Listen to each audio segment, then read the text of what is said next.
Son las 6:14 de la mañana, y Mateo lleva exactamente 3 años meditando todos los días, sin faltar uno.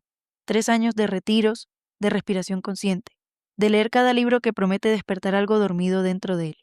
Y sin embargo, hace 20 minutos, gritó a su hijo de 8 años por haber dejado un vaso sobre la mesa nueva. El mismo grito, la misma voz, la misma sensación de vergüenza después, idéntica a la de hace 10 años, cuando ni sabía qué era la meditación. Aquí hay algo que nadie te dice cuando empiezas este camino. El despertar espiritual no reprograma el cerebro. Puedes sentir paz, puedes ver la vida con otros ojos, puedes incluso experimentar momentos de una claridad que te hace llorar de gratitud y seguir reaccionando exactamente igual cuando algo te toca una fibra antigua. Eso no es un fracaso espiritual, es simplemente cómo funciona el cerebro. Y entender esto puede ser la diferencia entre seguir estancado, disfrazando el estancamiento de proceso, o finalmente avanzar de verdad. Hoy vamos a entender el mecanismo exacto de por qué esto pasa, no una lista de consejos, sino lo que realmente ocurre ahí dentro en el sistema nervioso, mientras tú crees que ya cambiaste. Pero antes de explicar el mecanismo, déjame contarte cómo Mateo llegó hasta esa mañana del vaso roto, porque lo que le pasó a él probablemente también te está pasando a ti. Mateo diseña casas para otras personas, pasa horas calculando ángulos, midiendo luz, pensando en cómo un espacio puede hacer sentir mejor a alguien que ni conoce. Pero en su propia vida hay un espacio que nunca termina de construir bien, el de la calma. Llega a la oficina antes que todos, revisa cada plano 3 veces, contesta los mensajes de clientes en segundos, como si dejar pasar un minuto sin responder fuera una falla grave. Nadie en su equipo sabe que cuando recibe una crítica sobre su trabajo, su pecho se aprieta exactamente igual que cuando tenía 9 años, y su padre revisaba sus tareas con el ceño fruncido. Hace 3 años, Mateo tuvo lo que él llama el despertar. Fue después de una crisis de ansiedad tan fuerte que terminó en una sala de urgencias, convencido de que era un infarto. Esa noche algo se abrió. Empezó a leer, a meditar, a cuestionar todo lo que había construido sobre quién era él. Y por un tiempo sintió que había encontrado la salida. Veía los patrones, los nombraba, podía explicarle a cualquiera con una claridad asombrosa por qué reaccionaba como reaccionaba, pero nombrar un patrón y desarmarlo son dos procesos completamente distintos. Y aquí es donde entra algo que el médico e investigador Peter Levine pasó toda su carrera estudiando. Desde la perspectiva de Levine, el sistema nervioso no se organiza alrededor de lo que entendemos, se organiza alrededor de lo que el cuerpo vivió y nunca terminó de procesar. Cuando algo nos sobrepasa de pequeños, el cuerpo guarda una respuesta automática: huir, congelarse, pelear, complacer. Esa respuesta se queda ahí, lista, esperando una señal parecida para activarse de nuevo. Y la señal no necesita ser real ni proporcional, solo necesita parecerse lo suficiente. Hay otra forma de entender esto mismo, que viene de un lugar muy distinto pero que, curiosamente, llega casi a la misma conclusión. Según esta visión, la que propone Helio Couto desde la física cuántica aplicada a la conciencia. Cada persona emite y sostiene una frecuencia, un patrón de energía e información que organiza lo que percibe y lo que atrae como experiencia. El despertar espiritual, desde esta perspectiva, sería el momento en que la conciencia se eleva lo suficiente para percibir frecuencias más sutiles, para notar matices que antes pasaban desapercibidos. Pero puede entenderse que percibir una frecuencia más alta no significa, todavía, que el cuerpo y sus circuitos automáticos vibren de manera sostenida en esa misma frecuencia. Hay una diferencia, según esta visión, entre visitar un estado y habitarlo. Por eso un vaso sobre una mesa puede activar la misma alarma que activó 30 años antes una mirada de decepción. El cerebro no distingue esto es grave de esto se parece a lo que antes fue grave, solo dispara. Y puede entenderse desde la física cuántica. Esa frecuencia antigua de miedo o de urgencia sigue almacenada como información en el campo del cuerpo, lista para activarse en cuanto algo resuene con ella, igual que un diapasón que vibra solo porque otro cerca empezó a vibrar primero. Y aquí está la trampa silenciosa del despertar espiritual. Puedes entender perfectamente este mecanismo desde la mente, leer sobre él, hablar de él, incluso enseñarlo a otros, y seguir teniendo el cuerpo reaccionando exactamente igual. Porque la comprensión vive en la corteza prefrontal, esa parte más nueva y racional del cerebro. Pero la reacción automática vive mucho más abajo, en estructuras antiguas que no leen libros ni escuchan argumentos. Solo sienten peligro y actúan. Mateo, sin saberlo, había construido dos versiones de sí mismo que nunca se hablaban entre ellas: el Mateo que medita y entiende, y el Mateo que grita, y después se odia por haber gritado. Entre semana, esas dos versiones convivían en una especie de tregua silenciosa. La mañana le pertenecía al Mateo consciente, que se sentaba 20 minutos antes de que el resto de la casa despertara, y la tarde, cuando el cansancio bajaba sus defensas. Le pertenecía casi siempre al otro. Él lo sabía, y por eso evitaba ciertas conversaciones después de las 6 de la tarde, como si supiera, sin decírselo a nadie, en qué horario era más vulnerable a convertirse en la persona que no quería ser.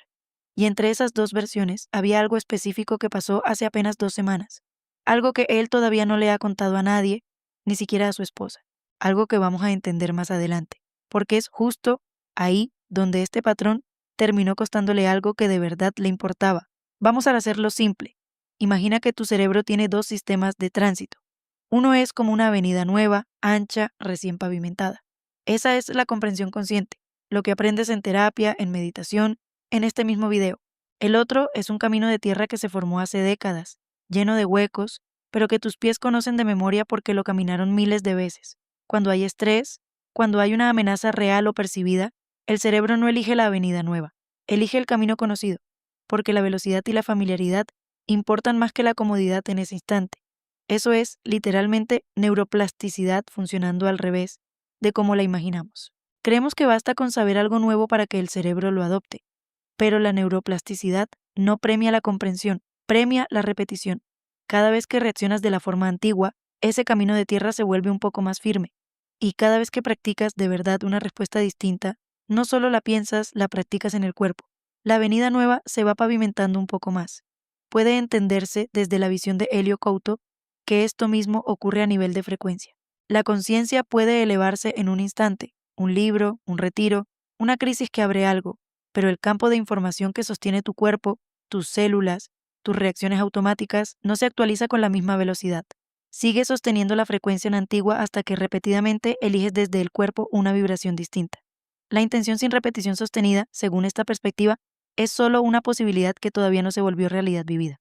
Es la diferencia entre saber que existe una frecuencia más alta y, de verdad, sintonizarla una y otra vez hasta que el cuerpo deje de resistirse a ella. El despertar espiritual te da el mapa, te muestra dónde está la avenida nueva y dónde está el camino viejo, pero el mapa no construye la calle. Solo tú, repitiendo, transitando, eligiendo de nuevo cada vez que el cuerpo quiere ir por el camino conocido, construyes esa avenida. Hay otra parte de esta analogía que casi nadie menciona, y es justo la que más confunde a quien está despertando.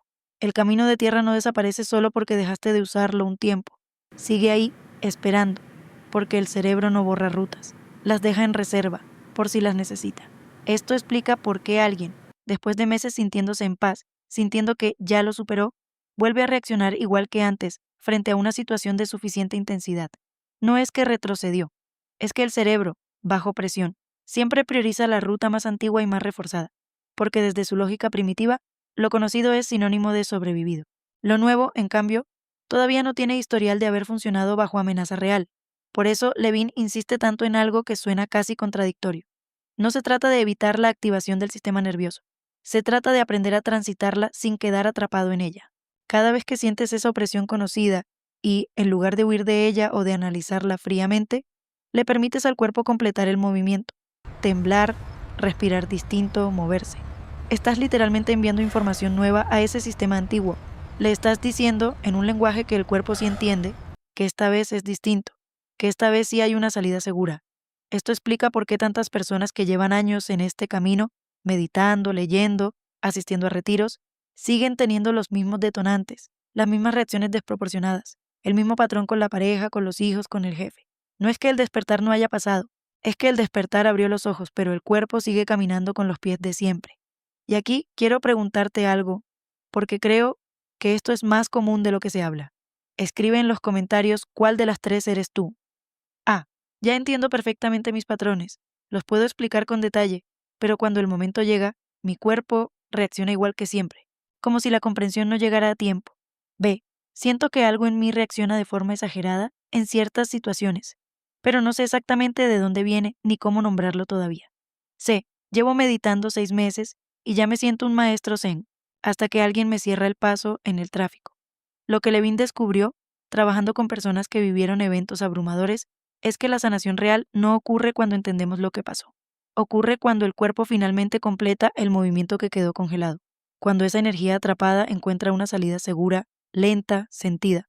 No se trata de pensar diferente, se trata de sentir de manera distinta en el cuerpo, una y otra vez, hasta que el sistema nervioso aprenda que ya no está en peligro. Eso es exactamente lo que le faltaba a Mateo, y fue exactamente eso lo que se rompió hace 2 semanas, en una cena familiar, frente a la única persona cuya opinión todavía podía desarmarlo por completo. Eran las 8:40 de la noche de un sábado. Mateo había invitado a su padre a cenar, algo que hacía cada 2 o 3 meses, siempre con cierta tensión silenciosa entre ambos. Su padre, ya mayor, miró el plano de una casa que Mateo había dejado sobre la mesa del comedor, un proyecto en el que llevaba semanas trabajando, del que estaba genuinamente orgulloso. Lo tomó, lo giró y dijo, con ese tono que solo un padre puede usar sin pensar en el peso que tiene: esta ventana está mal puesta, cualquiera lo vería. Fue una frase de 8 palabras, y en menos de un segundo, Mateo de 44 años desapareció, y en su lugar quedó el niño de 9 sentado en la misma mesa de la infancia, viendo a su padre tachar con tinta roja una tarea que había hecho con esmero. La misma opresión en el pecho, la misma necesidad urgente de defenderse o de desaparecer. Subió la voz, dijo cosas que después, en la madrugada, repasaría con vergüenza. Su esposa lo miró con esa expresión que ya no era de sorpresa, sino de cansancio. La expresión de alguien que ha visto esta misma escena demasiadas veces. Esa noche, ya solo, con el plano todavía sobre la mesa, Mateo entendió algo que ningún libro le había dicho con esa claridad. No era que no hubiera progresado, era que había progresado en el entendimiento, pero su cuerpo seguía atrapado en ese instante con su padre, esperando, como hace 35 años, que alguien le dijera que lo que hacía estaba bien. Tomó el plano entre las manos, no lo guardó de inmediato, se quedó ahí, de pie, sintiendo el peso real de ese objeto de papel, notando cómo su respiración se había acelerado sin que él lo decidiera. Notó también algo más. Sus manos, las mismas que dibujan líneas perfectas durante 10 horas al día, estaban temblando apenas. Un temblor fino que normalmente hubiera intentado controlar de inmediato, apretando los puños o cruzando los brazos. Esta vez no lo hizo. Dejó que sus manos temblaran sobre la mesa de mármol de la cocina, bajo la luz amarilla que su esposa siempre dejaba encendida hasta tarde. Y en lugar de analizarlo, en lugar de buscar la explicación perfecta, hizo algo distinto por primera vez. Dejó que el cuerpo temblara un poco más, dejó que las manos se sintieran pesadas, sin corregir nada, sin pensarlo, solo sintiendo. Fue apenas un minuto, pequeño, invisible, algo que nadie hubiera notado si hubiera estado ahí, pero fue el primer gesto real de cambio que Mateo había hecho en 3 años de despertar. En los días siguientes, Mateo empezó a hacer algo distinto, algo pequeño que fue integrando sin convertirlo en una rutina rígida más. Cuando sentía esa opresión conocida en el pecho, ese aviso de que el camino viejo estaba a punto de tomar el control, se detenía 30 segundos, sin huir de la sensación ni intentar explicarla, y dejaba que su cuerpo hiciera lo que necesitaba: temblar un poco, respirar hondo y soltar el aire más lento de lo normal, o simplemente sentir el peso de sus propios pies contra el piso, anclándolo al presente. No era meditación en el sentido tradicional, era, como diría Levin desde su visión, dejar que la energía atrapada finalmente completara su recorrido en pequeñas dosis, sin abrumarse. También empezó a notar justo antes de reaccionar una pausa de apenas 2 o 3 segundos, un espacio que antes no existía, donde se preguntaba, no qué debería pensar de esto, sino qué está sintiendo mi cuerpo en este momento exacto. No siempre lograba detenerse a tiempo. Algunos días el camino viejo seguía ganando, y Mateo volvía a alzar la voz, a sentir la vergüenza después. Pero notó algo distinto. Esa vergüenza ya no lo paralizaba durante horas como antes. Duraba unos minutos y se iba, porque ahora sabía nombrar lo que estaba pasando sin convertirlo en una prueba más de que algo en él estaba roto. Incorporó también algo que, desde la visión de Helio Couto, podría entenderse como una forma de resintonizar el campo antes de que el patrón viejo tomara el control. Cada mañana, después de sus 20 minutos de silencio, se quedaba un minuto más, no pensando, solo sintiendo en el cuerpo cómo sería habitar la calma que tanto practicaba mentalmente. No visualizaba una vida distinta. Sentía ahí mismo, en el pecho y en los hombros, la sensación física de esa versión de él, que ya no necesitaba defenderse de nada. Pequeño, repetido, sin drama, exactamente lo que, según esta perspectiva, el campo necesita para empezar a sostener una frecuencia distinta en el tiempo. Y una vez por semana, los domingos por la tarde, se permitía recordar, sin forzarlo, algún momento reciente donde había reaccionado desde el patrón viejo, y simplemente sentir en el cuerpo, con calma, sin culpa, lo que no había podido sentir en su momento. A veces era solo apoyar una mano sobre el pecho y quedarse ahí, respirando, hasta que la sensación bajaba de intensidad por sí sola. Otras veces era caminar despacio por el jardín sintiendo cada paso, dejando que las piernas, que durante la infancia tantas veces quisieron correr y nunca pudieron, finalmente se movieran sin prisa, sin nadie esperando un resultado. Su esposa empezó a notarlo antes que él mismo. No porque Mateo hubiera dejado de reaccionar por completo, eso no sería realista ni siquiera deseable como meta, sino porque las reacciones empezaron a durar menos, a pesar menos, a dejar menos rastro de vergüenza después. El cambio no llegó como una revelación única, llegó como un camino nuevo que se iba marcando paso a paso, al lado del camino viejo, hasta que algunas veces, sin que él lo decidiera de forma consciente, sus pies elegían la ruta nueva casi por costumbre. Nada de esto cambió a Mateo de la noche a la mañana, pero algo empezó a moverse de verdad, no solo a entenderse, y esa diferencia, aunque pequeña en apariencia, era exactamente lo que le había faltado durante 3 años de despertar. Y aquí volvemos a esa mañana del principio, a las 6:14, a Mateo sentado en silencio, porque la pregunta que de verdad importa no es si meditas, si lees, si entiendes tus patrones a la perfección. La pregunta es, ¿le has dado a tu cuerpo la oportunidad de aprender algo nuevo en lugar de solo a tu mente? ¿Cuántas veces confundiste comprender con haber cambiado? No tengo una respuesta completa para dejarte, solo la certeza de que el despertar abre la puerta, pero es el cuerpo, repitiendo, sintiendo, eligiendo de nuevo cada vez, quien finalmente construye el camino.